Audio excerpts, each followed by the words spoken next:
So let's turn our attention now to the receiving side of our RF system. And so what we're going to look at first is the amplifiers for these receivers. So we're focusing on this component here. And so something that's going to be very important as we're discussing this receiver amplifier is something called the signal to noise ratio, or SNR. So this is going to be very important.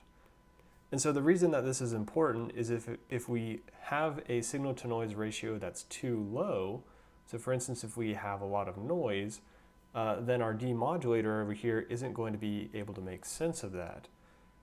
So a couple notes about sort of analog versus digital and the signal to noise ratio before we look at how we can make sure we have adequate signal to noise ratio. So let's first consider our analog systems. So for analog systems, what we could see is that decrease in output quality is approximately linear as we decrease our signal to noise ratio. So decrease in output quality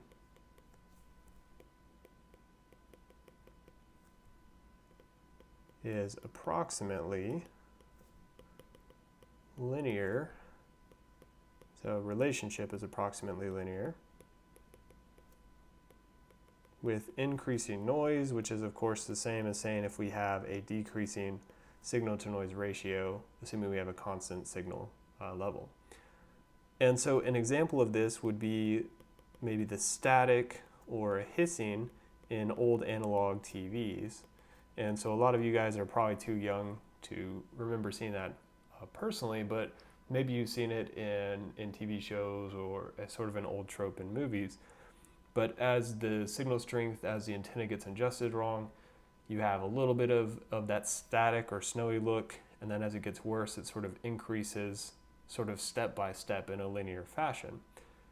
So in contrast to that, for our digital systems, we sort of have a certain point beyond which our quality just takes a sharp drop off.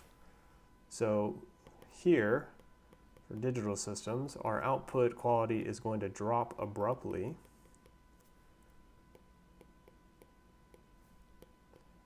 So it drops abruptly once our noise reaches some threshold. So once this noise gets too high to handle, and again, we can think about this as decreasing the signal to noise ratio. And so the reason that we have this difference between our digital and analog systems is we basically, for our digital systems, have a lot of error correcting codes and protocols. And so that's probably something that you guys have looked at in some of your other classes as well. And so what that means is if we have a bit misinterpreted, dropped here or there, we can sort of fill in the gaps, or we can work around that. But once we lose a certain number, it just can't be sustained, and we have an abrupt drop in quality. Okay, so primarily here we're going to be considering analog systems. So let's come back to this idea of our signal to noise ratio and think about how we can improve that in terms of, we want to look at it in terms of designing this receiver amplifier. So of course, in general, there's two ways to improve SNR. So in general, two ways to improve our signal to noise ratio. And let's see if I can't write that a little bit better. There we go, SNR.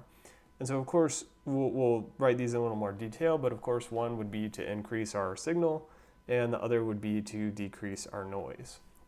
So let's look at the first one. So increase our signal strength.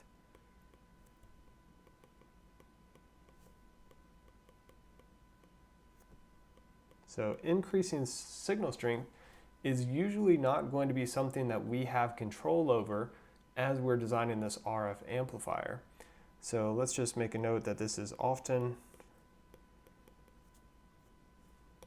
let's clean that up a little bit, often out of our control. And so let's say, for instance, we're talking about some type of TV signal or or radio broadcasting. And what we're saying is that the power that's being transmitted from this transmitter antenna is essentially fixed. And so of course we can play some games with our receiver antenna in terms of the shape and the positioning to increase that a little bit. But in terms of the actual power or the level of our signal, that's going to be pretty much fixed.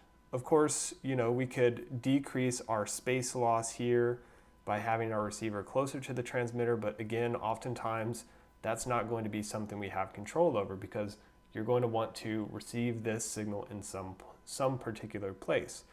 So oftentimes increasing the signal is sort of out of our hands.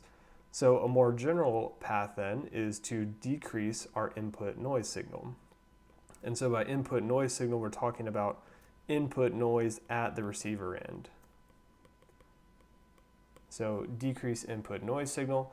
And in general, we can talk about the power of the noise level in a certain bandwidth. And we can see how we can reduce this. So the power of the noise signal in watts over a bandwidth. And let's define for this equation, our bandwidth is going to be in hertz. What we have is that the power of our noise is equal to K sub B times TB. And so we're not going to go into the details of where this comes from, but this K sub B is Boltzmann's constant. So Boltzmann's constant, which is equal to, so I'll write that here in a second, so our KB, lowercase k, is equal to 1.38 times 10 to the minus 23rd joules per Kelvin. And so what that tells us about our temperature term up here is we want this temperature to be in Kelvin so that it cancels out with that Kelvin in our Boltzmann constant. So this is our T is our temperature. And so what is that? That's the temperature of our environment. So where is our amplifier located?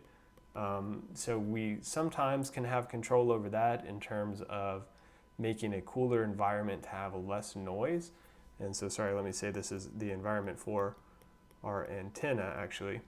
And so typically, though, this is going to be fixed. So typically, this will be fixed.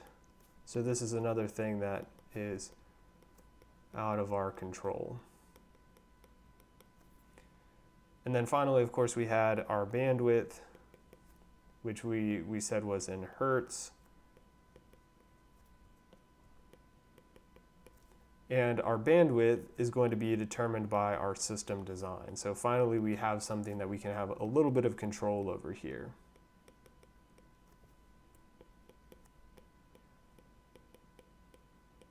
But ultimately, what we see from looking at these two ways that we can sort of improve our signal to noise ratio, we kind of seem to have a remarkably small amount of control over keeping that signal to noise ratio good.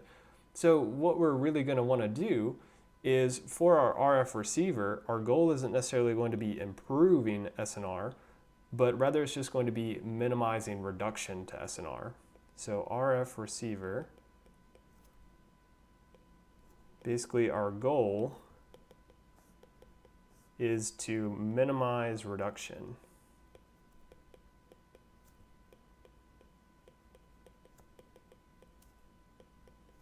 And so keep in mind, I've not mentioned this so far in this video, but in previous videos, we've talked about how small the signal levels are that are coming into this receiver side of our sort of communications link here. So typically it could be millivolts or even microvolts. So we already have really small signal levels.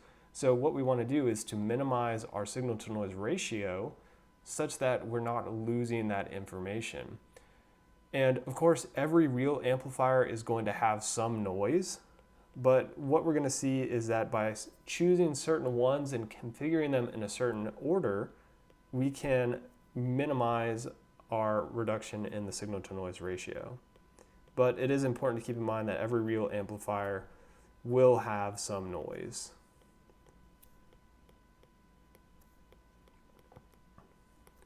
But we are going to talk about some amplifiers low noise amplifiers, preamplifiers that are better, and we're going to see how arranging these in a certain way is going to be good, because once we have noise that gets passed through an amplifier, that becomes very difficult to remove from our system. So in the following videos, we're going to look at how do we characterize noise of a system, and we're going to see how different configurations or different orders of components can help us improve our overall signal to noise ratio, or rather to minimize the reduction of our signal to noise ratio on our receiver side.